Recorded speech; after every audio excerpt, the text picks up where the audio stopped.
আচ্ছা বলো তো, তুমি ভালো আছো সেটা দেখে কিছু কিছু মানুষের এত জ্বলনি ওঠে কিসের জন্য? দাঁড়াও দাঁড়াও বলছি। কারণ তারা তো সেই সুখ পায় না, সেই জন্য তোমার সুখে তাদের জ্বলনি ওঠে।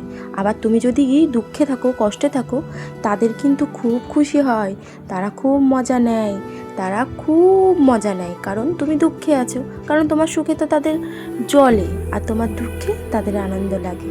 আচ্ছা, এরকম পাবলিক যে আমার চোখে কত পড়েছে।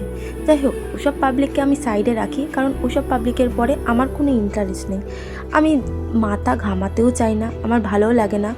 আমি নিজের মতন নিজে ভালো থাকতে চাই, হ্যাপি থাকতে চাই। আর আমার ভগবানের আশীর্বাদে আমি অনেক ভালো আছি, অনেক সুখে আছি, অনেক শান্তি আছি। আহা কি বললাম, এই কথাগুলো শুনলেও অনেকের জ্বলুনি উঠে যায়।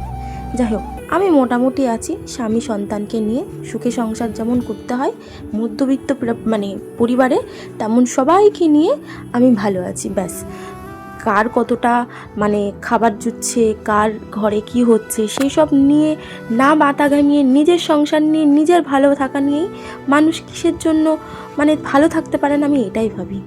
যাই হোক, বেশি বলে আর লাভ হবে না। বেশি যদি বলে দিই না, আমার মানুষের হজম হতেও সমস্যা হয়ে যাবে।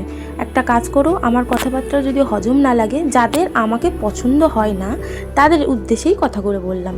প্লিজ কেউ, সবাই মিলে মাইন্ডে নেবে না। আমি যাদের আমাকে পছন্দ হয় না, বা আমার আমার সুখ দেখলে যাদের জ্বলনি ওঠে, প্লিজ শুধুমাত্র আমি তাদের জন্যই কথাগুলো উদ্দেশ্য করছি। তোমরা একটা কাজ করো, আমার কথাগুলো যদি হজম করতে সমস্যা হয়, একটা কাজ করবে, একটা গ্যাসের ট্যাবলেট খেয়ে নিও, তাহলে দেখবে পুরোপুরি একদম হজম হয়ে যাবে। তো চলো, আজকের মতন টাটা।